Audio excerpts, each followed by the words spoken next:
Bueno, un cordial saludo. Mi nombre es Duván Dianeis Jurado Moreno.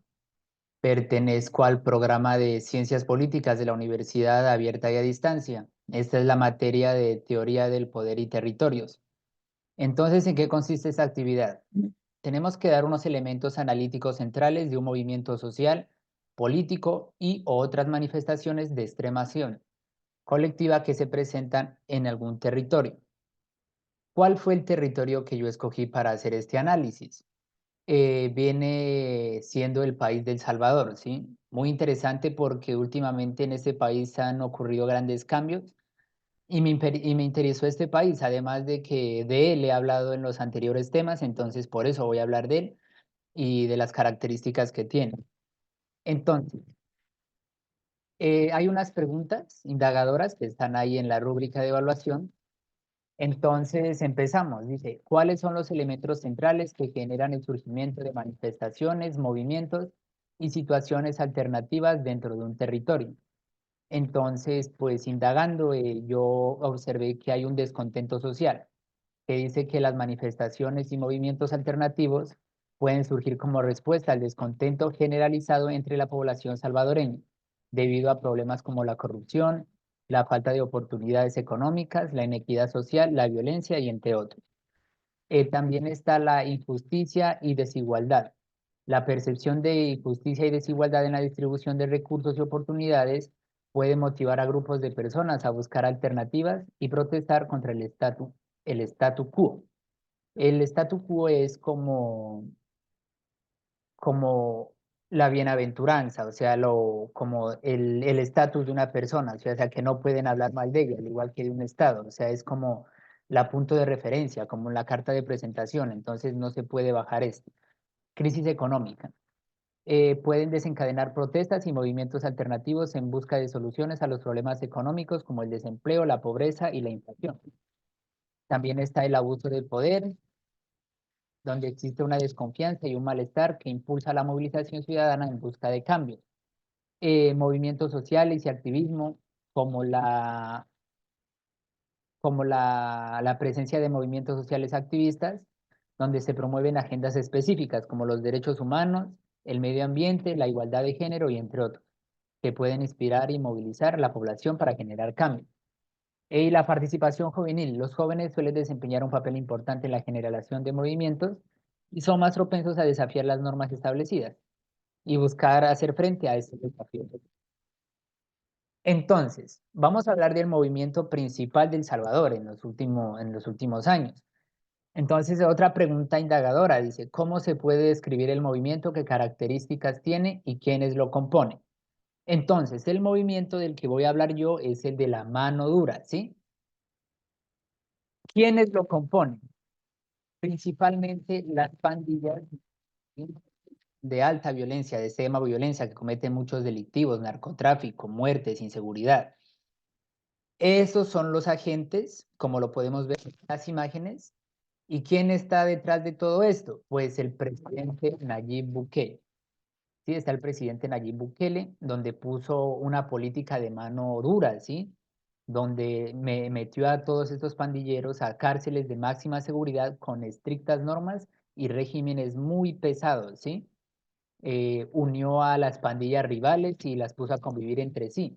Esto fue un movimiento muy disciplinado, muy fuerte, que hizo que generara un cambio, ¿sí? Gracias a esto, la seguridad del país ha aumentado, ya ha bajado mucho los índices de violencia y es algo muy de destacar de este presidente, algo muy emblemático y que puede ser tomado por diferentes países, estas políticas también. Aparte de esto, él hizo un hospital muy grande, uno de los más grandes de Latinoamérica, y por eso estamos hablando de él. Entonces, dice otra pregunta. Plantea algunas experiencias relacionadas con procesos o situaciones conflictivas de orden nacional que sean objeto de análisis, estudio e intervención para los politólogos. Entonces, aquí es donde estamos nosotros, que estamos estudiando la carrera de politología. O sea, cómo podemos entender este movimiento y todas las políticas que han pasado en el país y qué podemos brindar. O sea, nosotros como la carrera que estamos ejerciendo, cómo podemos analizar y entrar ahí en este ítem. Entonces está el análisis de políticas públicas. Entonces el politólogo podría examinar cómo las políticas de mano dura de Bukele se formulan y para implementar la evaluación de términos de sus objetivos, un impacto y una eficacia. También existe un estudio comparativo donde se puede comparar la política de mano dura de Bukele con políticas similares implementadas en otros países o por otros líderes políticos, donde se identifican patrones y tendencias y las lecciones aprendidas. La teoría política, la ideología y moral detrás de la política de él, así como la relación de conceptos como el autoritarismo, populismo y democracia. También está el impacto social y económico, donde entra otra vez esta política que hizo el presidente, donde afecta a diferentes grupos sociales como la criminalidad, la economía y la calidad de vida en El Salvador. Otras son las dinámicas de poder, donde se afectan las relaciones del poder entre el gobierno, las instituciones estatales, la sociedad civil y otros actores políticos en este país.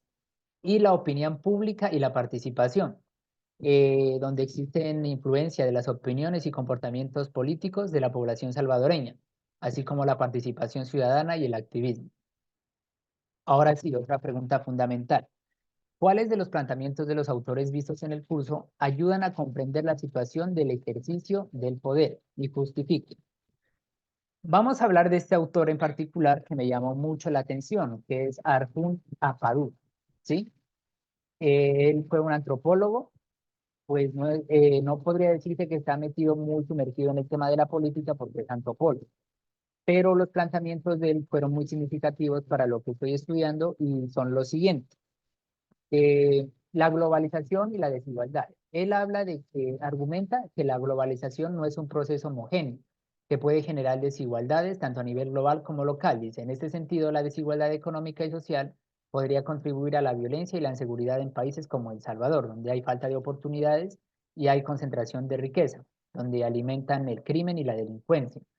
La cultura y el conflicto, donde él analiza tensiones culturales y étnicas, donde pueden ser exacerbadas por procesos de globalización. En este caso, podría explorarse como las identidades culturales y sociales que se entrelazan con la violencia y el crimen, y cómo la retórica política puede inflamar o calmar esos conflictos.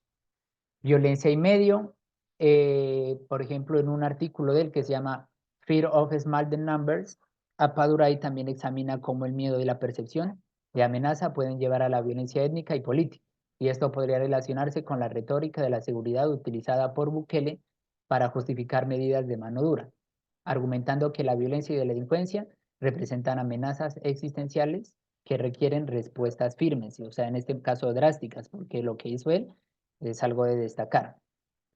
Y las identidades y pertenencia, donde destaca cómo la globalización ha transformado las formas en que las personas se identifican y se relacionan con su entorno social y cultural.